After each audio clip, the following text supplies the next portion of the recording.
And welcome in, guys. Welcome to the Women's World Cup 2023 Women's World Cup final. Wow, we've had 62 games, 161 goals. And hey, in the first round in the group stage, I quoted 14 correct teams getting into the knockout stage. And to the final, I got 14 correct games in the knockout round.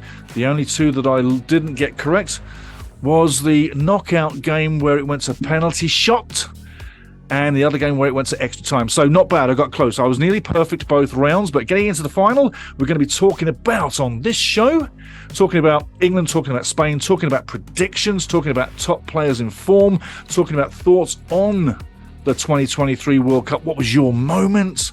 Your likes? Your dislikes on the tournament? Do you still not like women's football? If you do, tell us why. If you don't, tell us why. But that's what we're talking about on this show. And just a few things. Sunday, August 20th, Stadium Australia, 82,500-seater stadium. Fantastic building, beautiful building in Sydney. And the loser final is coming off in Brisbane. That's obviously Australia and taking on Sweden. But here, in this show, we're talking England, Spain.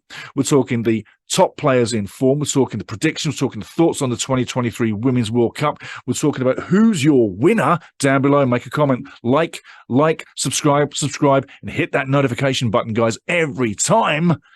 And hey, tell us what your likes were for the whole competition. Really, what was your memory? I've got mine. I'm going to show it to you in a picture in the postgame after the final. But I tell you, it's been a decent World Cup final. Let's get into it because that's what we're talking about. Now, the first thing we're going to talk about is England-Spain, the World Cup form. Now, taking it in the group stage, 3 games each, England had 3 wins, 8 goals for, 1 against, +7 for 9 points. Spain, in the group stage, 2 wins and a loss. They've lost already, okay? 8 goals for, 4 against, +4 for 6 points. That was in the group stage. In the round robin of the group stage, let's put it that way, because it could have gone anyway for a lot of teams. Now, in the knockout round, England, 3 games, Spain, 3 games. England has 2 wins and a draw. That amazing draw with Nigeria that went to a shootout, a 4-2 win for England, but an amazing game. And Nigeria, I tell you what, so sad that they didn't go further because, man, they had some quality in that team. But England, 2 wins and a draw, 5 goals scored in the knockout round, 2 against for +3. Now, Spain, in the knockout round, 3 games, like England, 3 wins, 9 goals scored, 3 against for a +6. So England 5-2, 5 goals scored, 2 against. Spain 9-3, 9 scored, 3 against for 6+ in the category. Now, totaling, that's England 5 wins, 1 draw, 13 scored, 3 against for +10. Spain, listen carefully, a total of 6 games, 5 wins, 1 loss, 17 goals scored, 7 against for +10. At the end of the day, they both have +10 categories, but England is still unbeaten. And teams that win trophies normally stay unbeaten all the way through. That's the pressure on the England team. The other thing with Spain are already beaten once. So there's no pressure on them. They've lost already. That bubble has been burst. So you could say there's probably less pressure on Spain. Now, looking at the results in those games, England first, staying with England, the 5 wins and a draw. 1-0 over Haiti, 1-0 over Denmark, 4-1 over China, 0-0 with Nigeria, remember, that went to 4-2 on the penalty kicks. Then in the round of 16, next one was the quarterfinal against Colombia. That was a 2-1 win. And then the semi-final, the 3-1 win over Australia. You got to say, with better defending, Australia probably could have had a shout at that game at the end of it. But England moves to the final. Australia moves to the loser final. Spain, 5 wins and a loss. Remember, they have been beaten. England still unbeaten. It goes 3-0 on the Costa Rica game, 5-0 on the Zambia game. That's in the group stage, remember? And then the 4-0 shellacking by Japan, who everybody thought was going to go further than they did. Sad that they didn't, because they really brought game. But they lost 4-0 to Japan. Now, in the round of 16, they blitzed Switzerland 5-1. Then in a quarterfinal game, tough game against Holland, it was 2-1. And then a semi-final game against Sweden, 2-1. So they've had tough games. England's had tough games. And I'm telling you now, Moving forward, let's take a look at some of the top players that, we can really look forward to seeing. Like, I got to say, Lauren James on the English team, Lauren Hemp, Alicia Russo, all have 3 goals. So those are the danger girls, danger women, danger lionesses on the England team for getting goals. And when you get to this stage of the season, you've already got 3 goals. You've got to say, they've got 3 players that are hitting top form. If those 3 players connect just once in the game, that could be 3 goals. I'm not saying it's going to be a 3-goal game, but I'm just saying those 3 players are in form. With Lauren James, she's also got 3 assists and also a red card. And should she be back in this game? Down below, let me know. Should she be playing this game or should she be out of the tournament? It's down to you. You're the boss. Let me know. Should she be in? Should she be out? Red card against Nigeria for stomping. I thought maybe she was out of it. I thought that was at least a 3-game suspension. But amazingly, it was only 2. That's good for England because I'll tell you what, Lauren James might want to redeem herself and be the woman of the match and redeem herself because like many players that have been sent off for England, if you get the chance to redeem yourself, go right ahead. Millie Bright being one, David Beckham being one, Ray Wilkins being one, and Wayne Rooney being another, all been sent off for England at World Cups, just saying. So, England looking that way. Those are the 3 danger women. On the assist, you've got 6 players in England that have assisted so far. Bright, Carter Coombs, and Daly, Greenwood, and Hemp. You've heard Hemp a couple of times, assisting and scoring. So is Lauren James.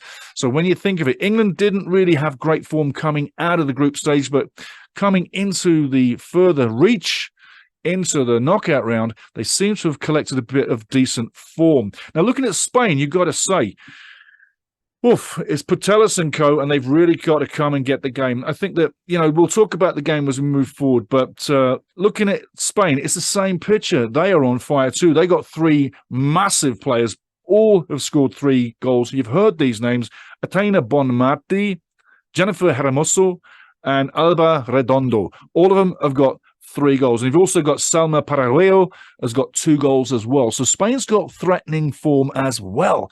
I think that this interesting final could be a bit of a punch-up between 2 heavyweights that may well just go for it. I don't think they throw tactics to the wind, but I think they set up for a really good final. And although they're both European countries, I just got to say, there's no hate between Spain and England at all. They admire and respect each other. But I've got to say, it's got the making of a real battle.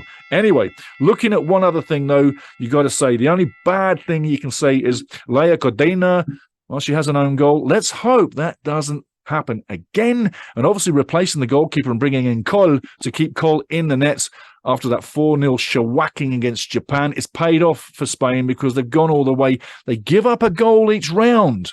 That's interesting. England don't. England's got 3 clean sheets. Spain can't say that. But in the knockout round, Spain gives up a goal every round. That might be a factor to let you know where this one could be heading.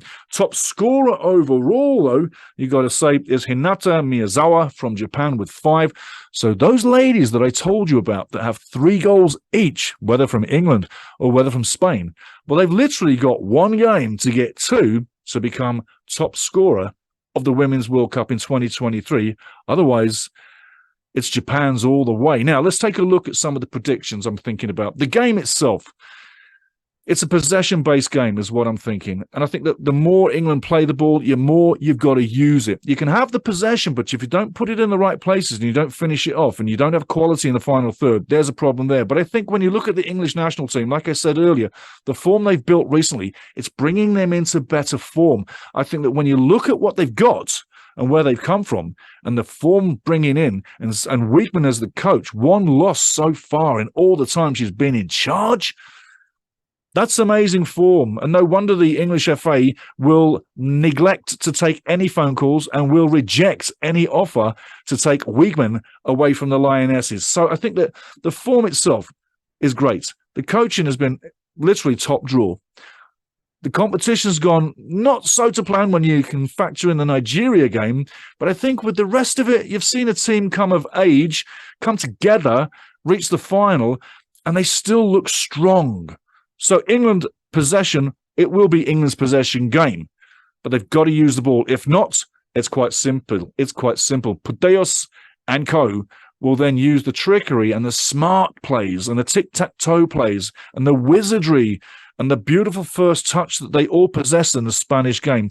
They can skin you alive in seconds with trickery and quick minds. Is it going to be a quick mind play from Puteos and co that gets Spain on the board first? If Spain score first, will the English nerves hold together? I got a feeling that if Spain get scored on first, I feel that they don't crumble. But will it be massive nerve failure for the English national team? Remember, it's been a long time, 57 years of pain for England. And just to let you know, the 57 years of pain for England is quite simple. If you are 57 years of age or younger, you as an English fan, English person, you've never seen England win a World Cup in your lifetime. 57 years of age, never seen a trophy come home. It's coming home, it's coming home, it's coming, football's coming home. You've heard it time and time again. But will it be the Lionesses that are the first to achieve the mandate of bringing a World Cup home back to England? Will they be the ones that make it happen first? If so, I say that the world is upside in English football, because it should have been your men long ago, but you got to have the women, got to get it done for you. It's fantastic to see the world unfold that way. And it might be the catalyst that spurs the English men's national team on to finer glory. Just like in many marriages, it's always the woman in the house beating that drum, telling that fella which way to go, but it always makes up for a better day. So there's some funny poking at it. But the game itself, I see it in 90 minutes. England win 2-1 is what I'm predicting if it all goes well. If they don't hit the back of the net and don't use that quality and let Spain out-trick and out-fox them, then it could be a day where Spain run away with this with a single 1-0 victory. And it's definitely possible. It's England 4th in the world, taking on Spain 6th in the world. It's very tightly matched. Both teams are coming in form. You wouldn't want to see either team lose, but you wouldn't want to say either team doesn't deserve to win this either. And at the end of the day, like I say, I'm looking for a 2-1. I can't see it going any other way. I really can't. And there's my backing. There's my 2-1 on the board. That's what I'm sticking with right now. And as we close this down, there's your 66. It's been so long since 1966. Will the Lionesses be the girls, the ladies, the Warrioresses to bring it over the line, the final hurdle? And if you remember back in 1966, that lady was on the throne. I'm going to walk away and leave you with another picture coming as we finish this beautiful lineup to the Women's World Cup. And I've got to tell you, it's my thoughts on the World Cup final so far. It's been a 7 out of 10. It's been great for entertainment. I think right through you can look for drama and you can poke holes and you can find faults with things.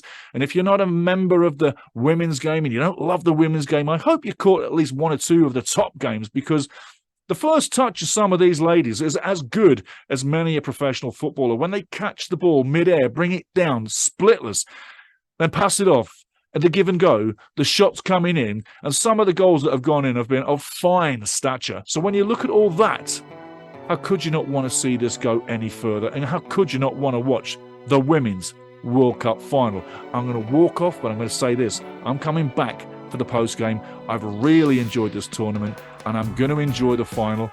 I hope you do too.